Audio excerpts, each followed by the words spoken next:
Assalamualaikum warahmatullahi wabarakatuh. Perkenalkan, kami dari kelompok 6. Kami akan mempresentasikan mengenai PPOK atau penyakit paru obstruksi kronik. Adapun anggotanya yaitu saya sendiri, Dewi Sri Rahayu. Saya Aldi Gumila Ramadhani. Saya Anggi Parida Mutiara. Saya Yona Yolanda Rizkia. Dan saya Ari Ariana. Oke, untuk mempersingkat waktu, mari kita simak video presentasi berikut ini. Nah, ini merupakan anggota dari kelompok 6 yang akan mempresentasikan mengenai PPOK. Nah, selanjutnya ini ada definisi dari PPOK itu sendiri, di mana PPOK itu merupakan penyakit paru obstruksi kronis atau disebut juga COPD, yaitu Chronic Obstructive Pulmonary Disease, di mana PPOK ini merupakan penyakit paru kronik dengan karakteristik adanya hambatan aliran udara di saluran napas yang bersifat progresif non-reversible atau reversible parsial, serta adanya respons inflamasi paru terhadap partikel atau gas yang berbahaya. Nah, jadi penyebabnya yaitu adanya partikel atau gas yang berbahaya. Biasanya sebagian besar penyebabnya adalah asap rokok. Nah, dan pada PPOK yang bersifat progresif, artinya semakin lama kondisinya akan semakin memburuk. Kemudian juga ada yang bersifat non-reversible. Nah, ini artinya kondisinya akan menetap, jadi keluhan yang dirasakan oleh pasiennya akan menetap. Hal ini karena adanya kerusakan pada bronkus maupun alveoli yang menetap atau penyumbatan jalan napasnya itu tidak akan kembali seperti semula. Nah, setelah serangan ini terjadi, kemudian bisa juga reversible parsial. Jadi reversible parsial ini sumbatan jalan nafasnya akan kembali, tapi hanya sebagian. Selanjutnya ini ada secara klinikal fenotipsnya. Ini ada emfisema untuk orang sehat, ya untuk orang normal. Terus ini ada emfisema yang mengalami kerusakan pada membran alveolinya. Terus ada bronkitis kronik, ini bronkitis pada orang yang sehat, dan ini ada terjadi inflamasi pada bronkus untuk orang yang mengalami COPD. Nah, untuk selanjutnya ini ada patofisiologi dari PPOK itu sendiri. Yang pertama, komponen-komponen asap rokok merangsang perubahan-perubahan pada sel penghasil mukus bronkus dan silia. Selanjutnya yang kedua, silia mengalami kelumpuhan atau disfungsional serta metaplasia. Nah, metaplasia ini merupakan perubahan satu jenis sel normal menjadi jenis sel normal lainnya. Nah, selanjutnya perubahan-perubahan pada sel-sel penghasil mukus dan sel-sel silia ini dapat mengganggu sistem eskalator muskosiliaris dan menyebabkan penumpukan mukus kental dalam jumlah besar dan sulit dikeluarkan dari saluran nafas. Nah, selanjutnya akan timbul peradangan yang menyebabkan edema dan pembengkakan jaringan. Kemudian ventilasi terutama ekspirasi terhambat, dan komponen-komponen asap rokok tersebut juga merangsang terjadinya peradangan kronik pada paru sehingga saluran udara kolaps. Nah, selanjutnya ini ada gambaran patofisiologinya. Dimulai dari merokok atau polusi udara, kemudian ada iritasi ke saluran pernafasan. Nah, selain faktor utama, ada juga faktor resiko, yaitu ada genetik, seperti kekurangan alpha-1 antitripsin yang tidak diketahui. Nah, dari iritasi saluran napas tadi, akhirnya meningkatkan produksi mukus. Juga iritasi saluran napas ini mengganggu pembersihan paru. Nah, pada kasus peningkatan produksi mukus ini menyebabkan obstruksi saluran napas sehingga pasien mengalami sesak. Nah, pada kasus iritasi saluran napas ini juga bisa diperparah karena adanya faktor genetik, yaitu kekurangan alpha-1 antitripsin, sehingga menyebabkan gangguan pada pembersihan paru. Selanjutnya dari gangguan pembersihan inilah terjadilah peradangan bronkus dan alveolus dan menyebabkan peradangan jalan udara sehingga dinding bronkiale dan lemah dan alveolarnya pecah.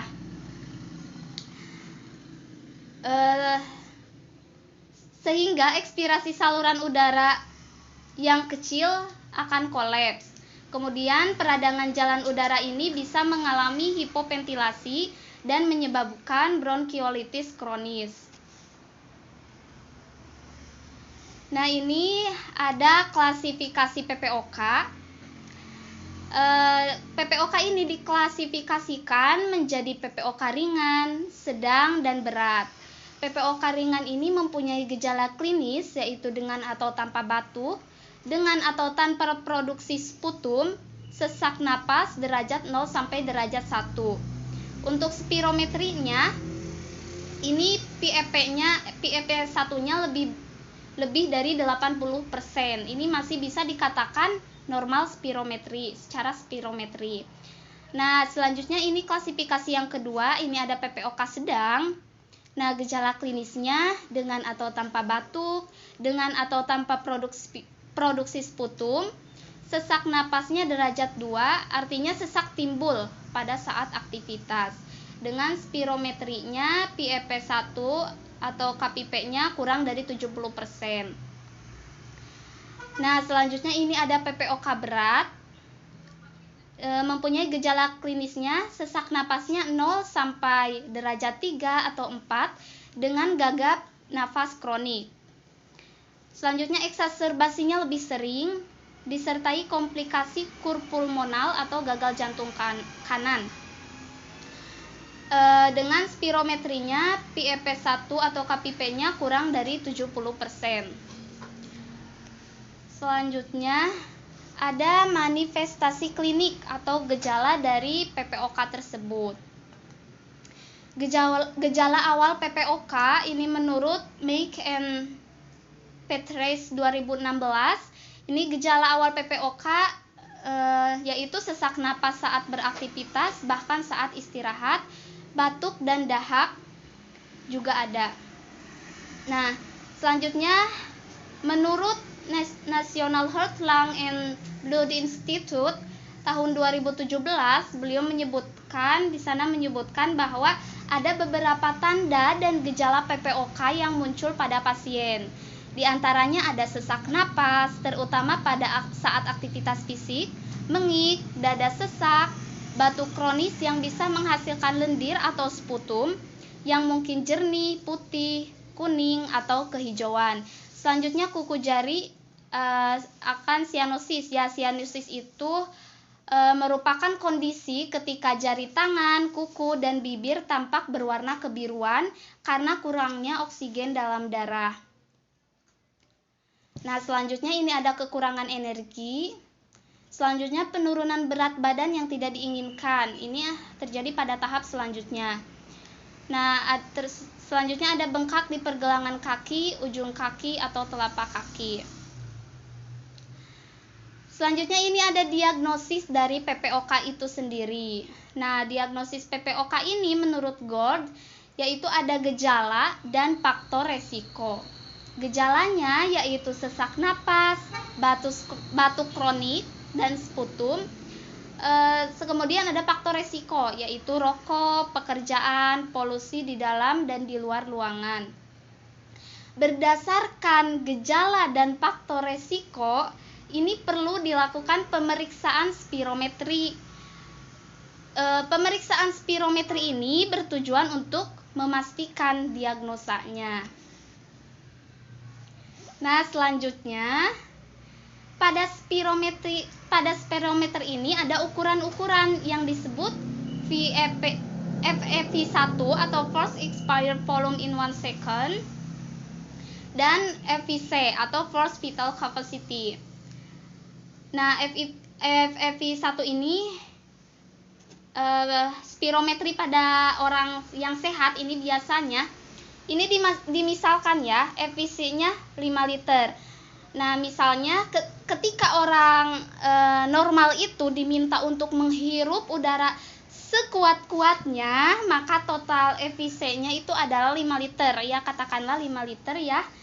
Dan dalam 1 detik pertama, ketika orang normal itu diminta untuk menghembuskan napas sekuat-kuatnya, ini FVC-nya FEV1-nya bisa didapat 4 liter. Sehingga didapatkan rasio antara FEV1 berbanding FVC-nya yaitu 0,8 atau 80%. Nah, ini untuk orang yang normal ya. Selanjutnya ini untuk spirometri pada orang yang mengalami COPD ya atau PPOK.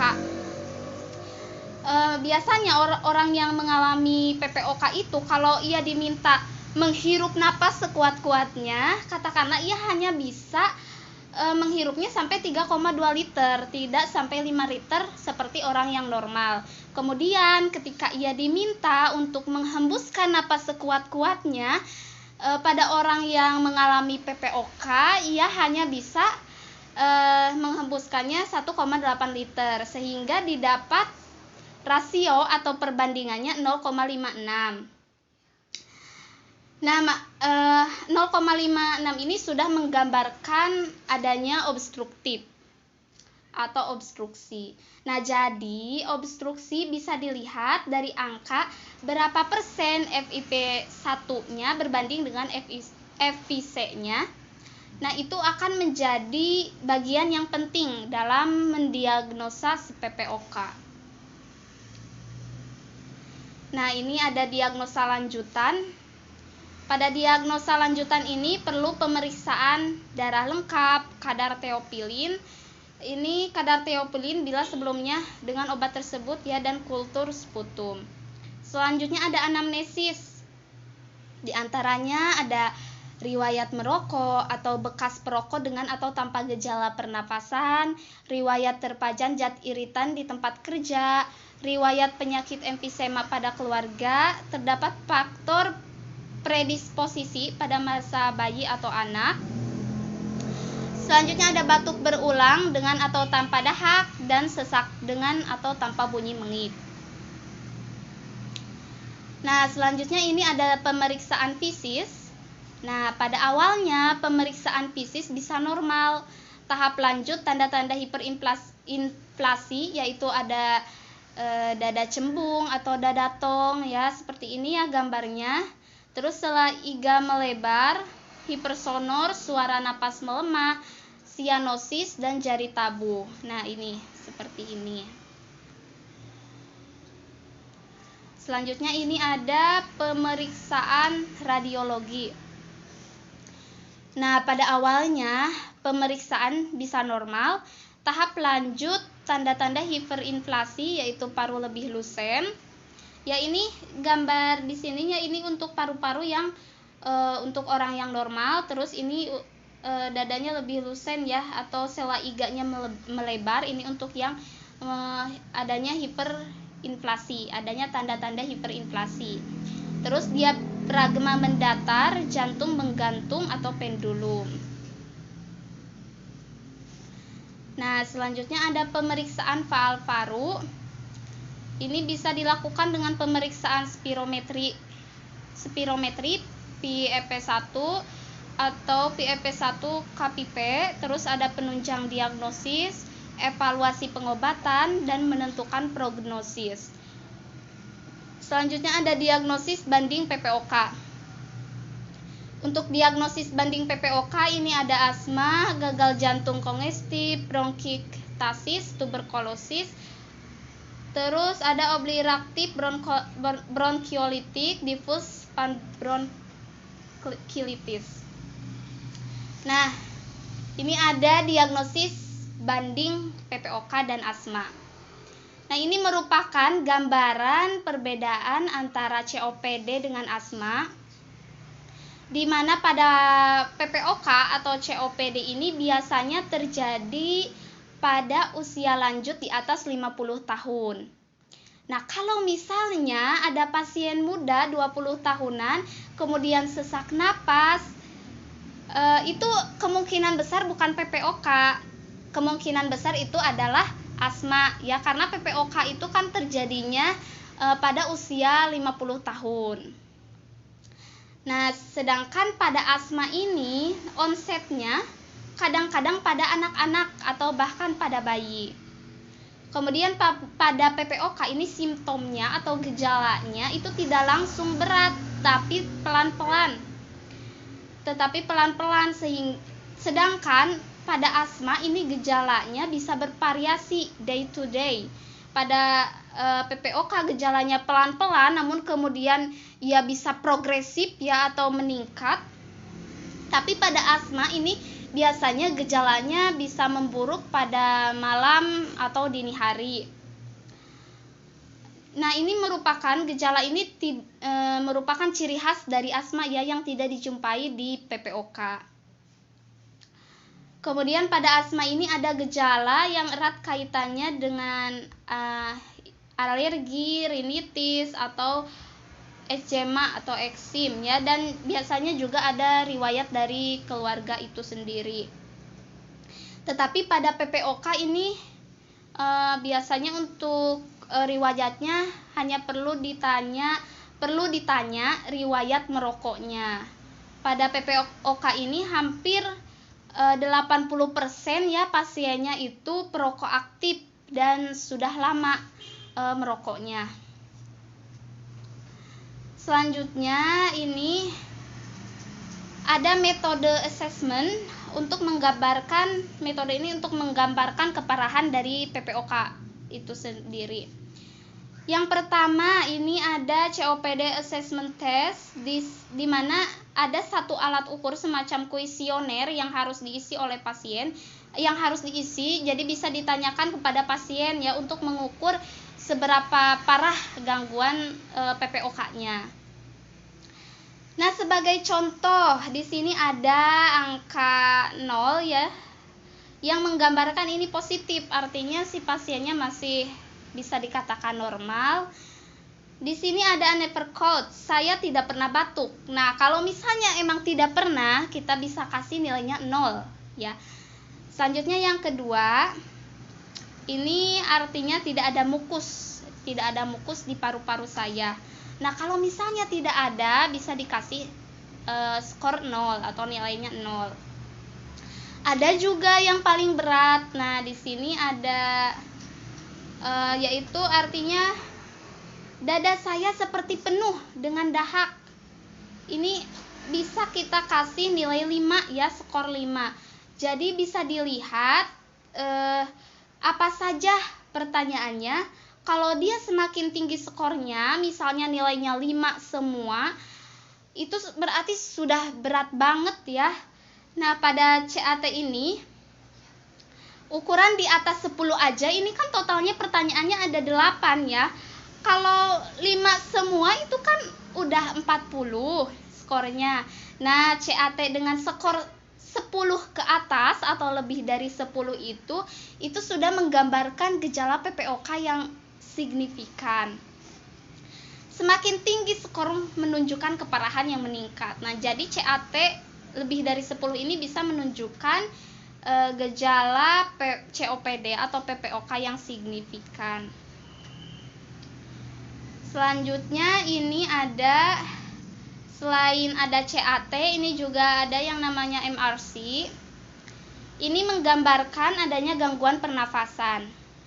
Kalau grade 0 sampai 1 ini masih bisa dikatakan relatif normal atau masih aman ya.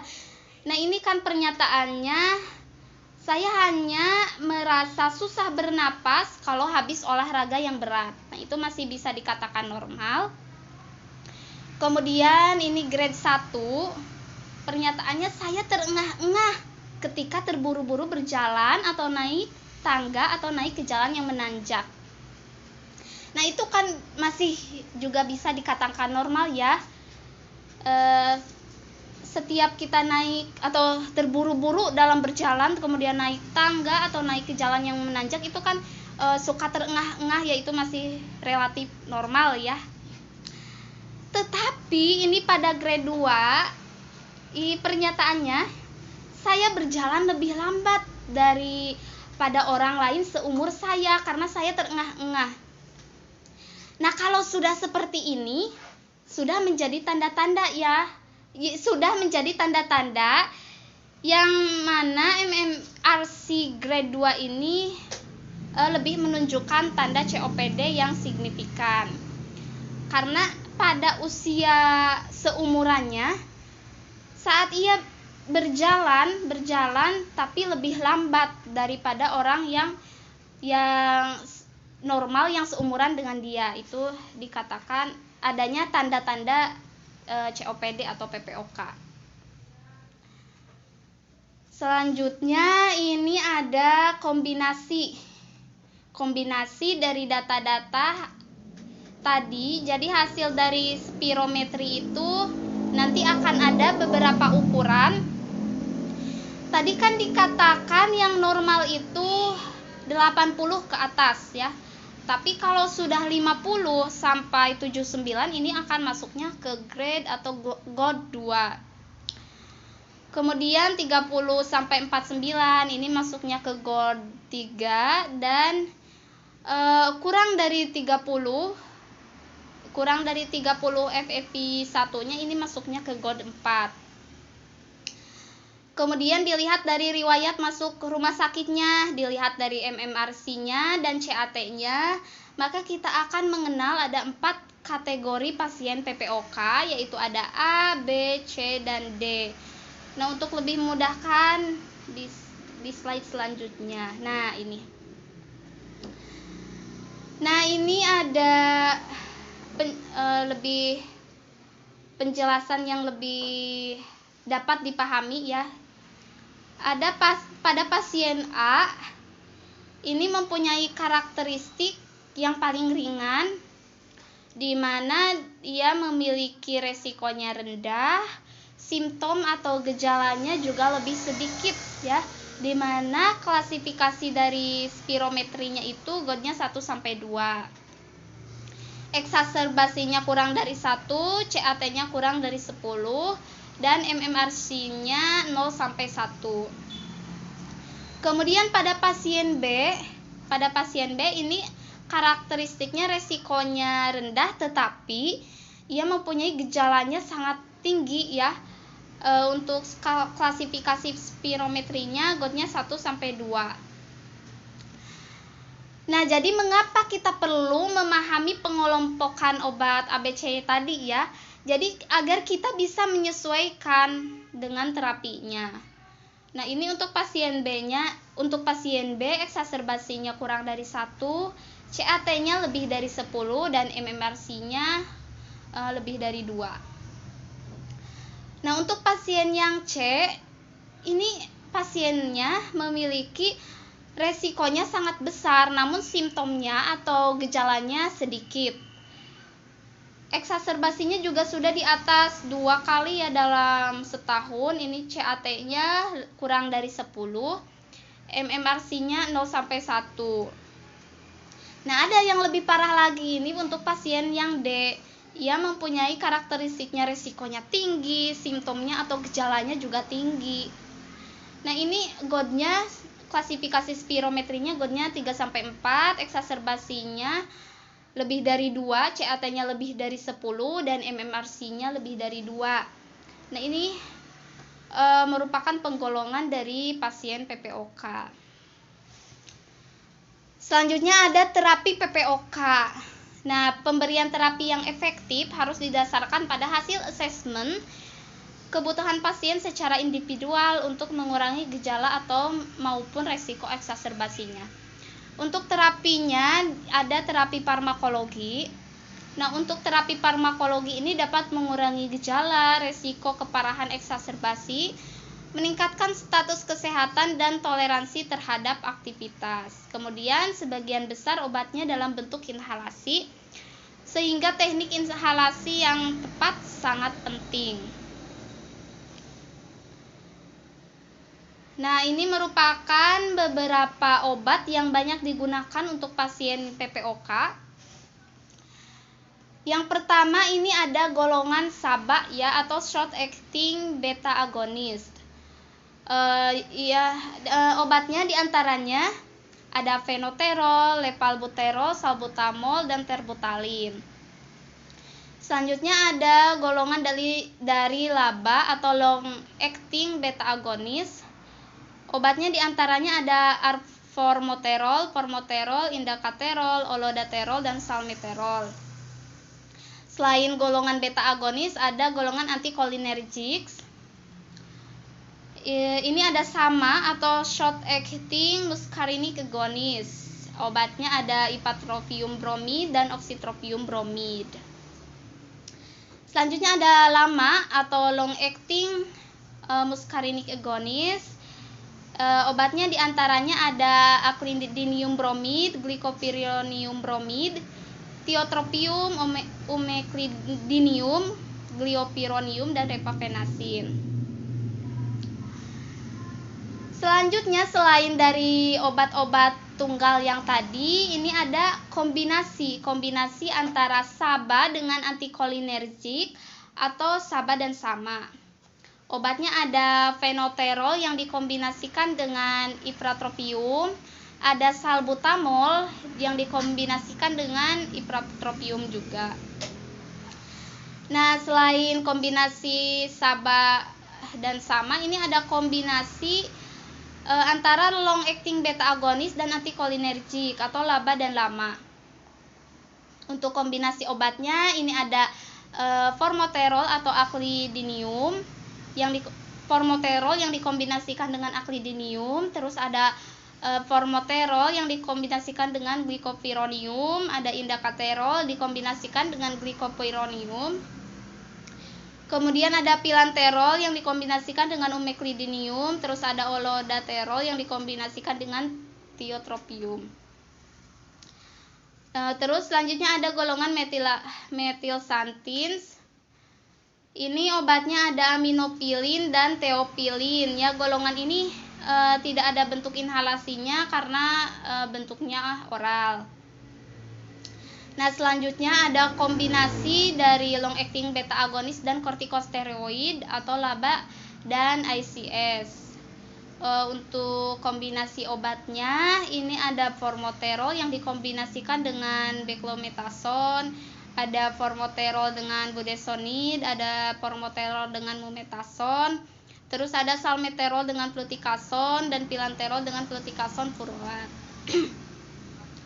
Nah, selanjutnya ada triple combination atau triple kombinasi antara LABA, LAMA, dan ICS. Ini kombinasi obatnya diantaranya ada fluticasone yang dikombinasikan dengan umeclidinium dan pilanterol. Terus ada beclomethasone dikombinasikan dengan formoterol dan glycopyrronium. Selanjutnya ada golongan dari fosfodiesterase inhibitor. Ini obatnya ada roflumilast.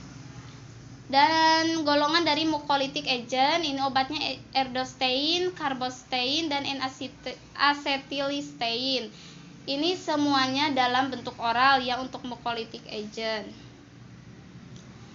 Selanjutnya ini ada terapi non-farmakologi. Untuk terapi non-farmakologinya ada terapi oksigen, vaksinasi, nutrisi, ventilasi non-mekanik, dan intervensi bedah. Nah, ini ada percobaan terapi untuk kortikosteroid ya. Ini untuk terapi kortikosteroid ini dilakukan 2 minggu ya terapinya. Terus diberikan prednisolon dan prednison 30-50 mg per hari. Nah, bila ada perbaikan bisa diteruskan ya dengan inhalasi. Nah, ini ada terapi inhalasinya, yaitu onsetnya cepat, dosis kecil, efek samping minimalis. Ada jenis terapinya juga, ada MDI atau metered dose inhaler, terus MDI plus spacer, terus nebulizer. Nah, ini untuk gambarnya ya. Ini ada MDI dan spacer, dan ini ada nebulizer. Nah, untuk studi case-nya, marilah kita saksikan video berikut ini.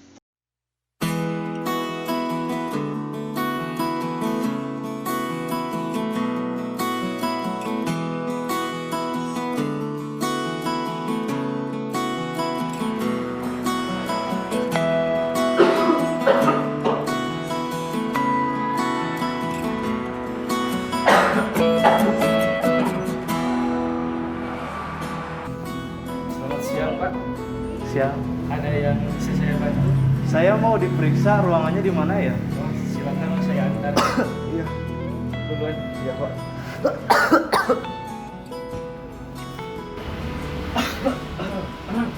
Silakan Bapak duduk dulu ya.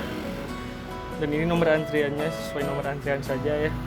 Bila mana ada yang mau ditanyakan silakan ke depan. Iya, siap. Saya tinggal dulu ya Pak. Siap.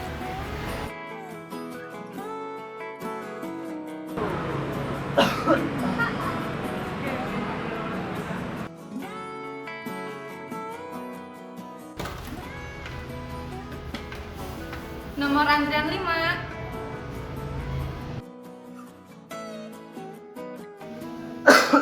Silakan duduk, Pak.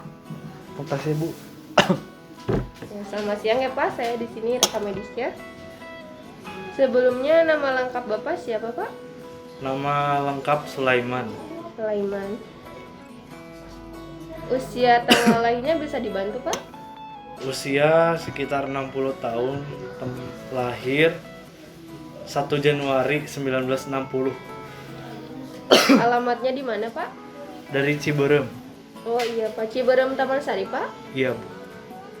Keluhan yang Bapak rasakan bagaimana, Pak? Kali ini sering sesak, batuk-batuk sama mual, terus disertai nyeri di sini nih. Di ulu hati? Iya, di situ. Batuknya berdahak, Pak? Berdahak. Berwarna gimana? Kemarin tuh warnanya putih. Oh. Putih. Apa ada riwayat penyakit dahulu dan Enggak. pengobatannya? Belum pernah. Tidak ada? Iya, Apa ada riwayat penyakit keluarga, Pak? gak ada kayaknya. Ada. Kalau boleh saya tahu aktivitas keseharian Bapak apa ya, Pak? Pekerjaan saya kuli bangunan. Nah, di sana tuh gak sering pakai masker. Jadi agak batuk-batuk sekarang tuh. Sering merokok juga, Pak? Kalau dulu waktu belum batuk 1-2 bungkus. Kalau sekarang mah agak dikurangi sama sayanya. Soalnya sakit di sini. Iya, Pak. Ini kartu rekam medisnya ya, Pak. Nanti bisa dikasihkan ke dokter. Iya, Bu. Mari, Pak.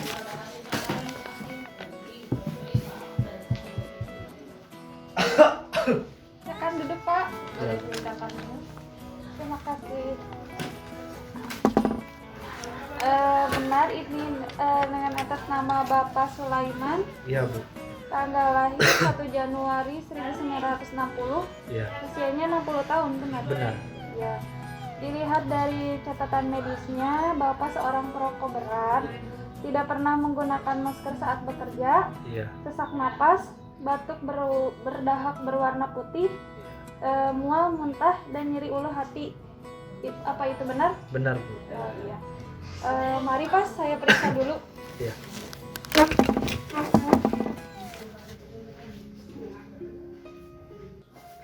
Silakan Pak berbaring.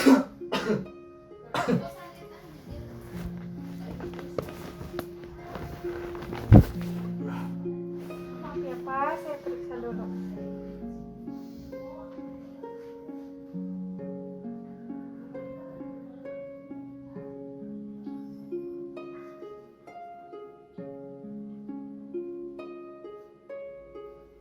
Sudah Pak. Udah, Bu. Ya silakan.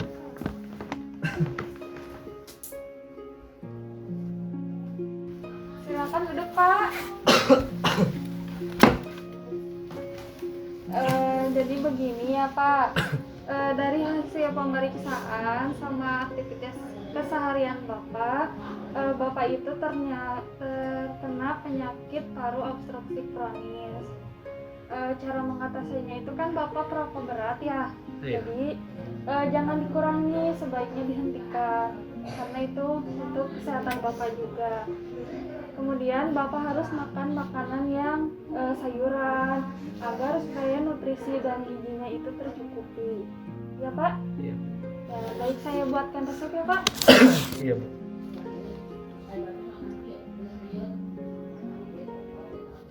Ini resepnya Pak, bisa ditebus di depan. Oke Pak. Ada yang ditanyakan lagi Pak? Kalau penyakit paru obstruksi kronis itu kayak gimana ya Bu? Saya kurang paham. Jadi penyakit paru obstruksi kronis itu jadi penyakitnya sudah lebih parah gitu Pak. Karena Bapak seorang perokok berat, jadi Bapak sebaiknya menghentikan kebiasaan itu. Oh, berarti sudah parah ya Bu paru-paru saya? Sudah parah. Jadi sebaiknya dihentikan, jangan dikurangi. Oh iya Bu. Makasih Bu. Ya, ada yang ditanyakan lagi? Udah cukup Bu.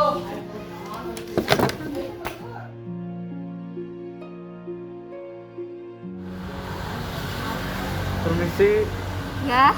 Bu, ini saya dikasih sama dokter. Oh iya, tunggu sebentar ya, Pak. Ya.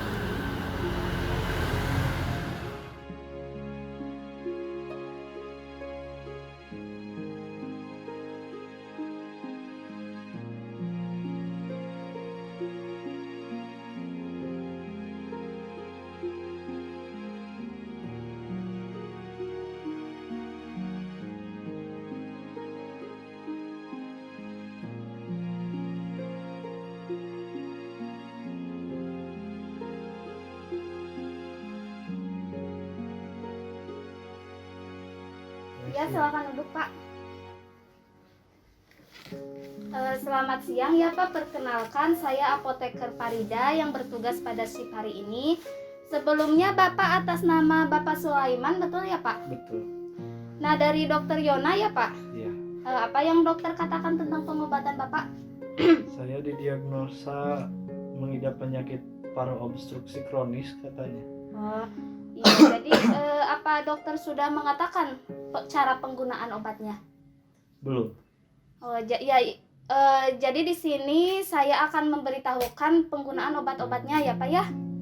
Ini yang pertama ada metilprednisolon. Nah, ini untuk mengatasi peradangannya, diminumnya 3 kali sehari setelah makan, ya. Bapak kalau saya ngomongnya kecepatan, Bapak bilang ya, Pak. Iya, Bu. Iya.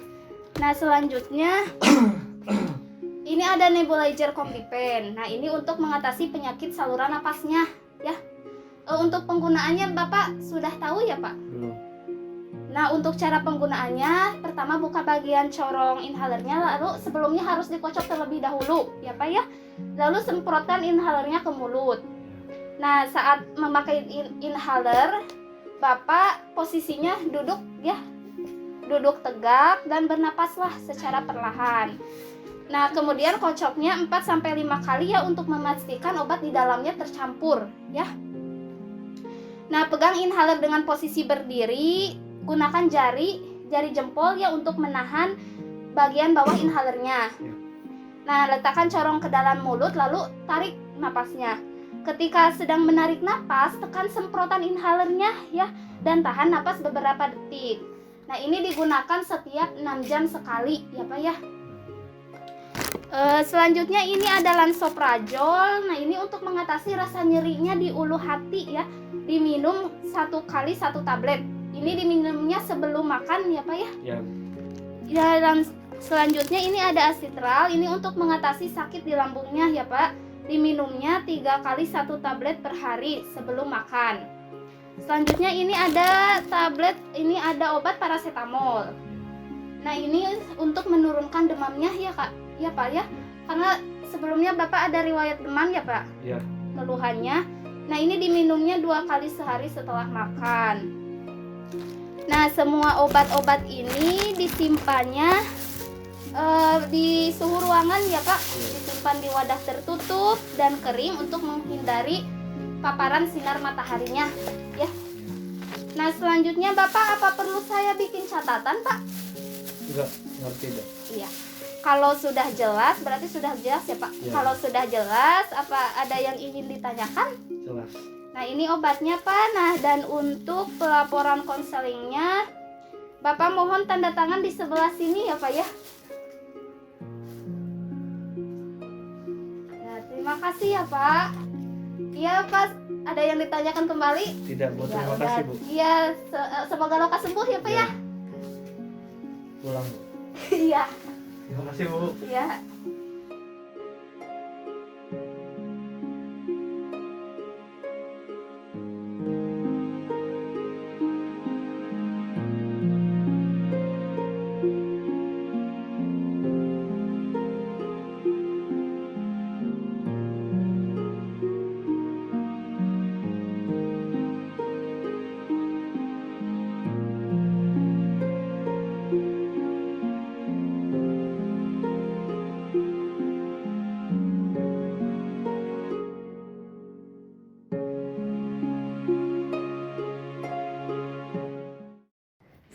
penjelasan PPOK dari kelompok kami. Wassalamualaikum warahmatullahi wabarakatuh.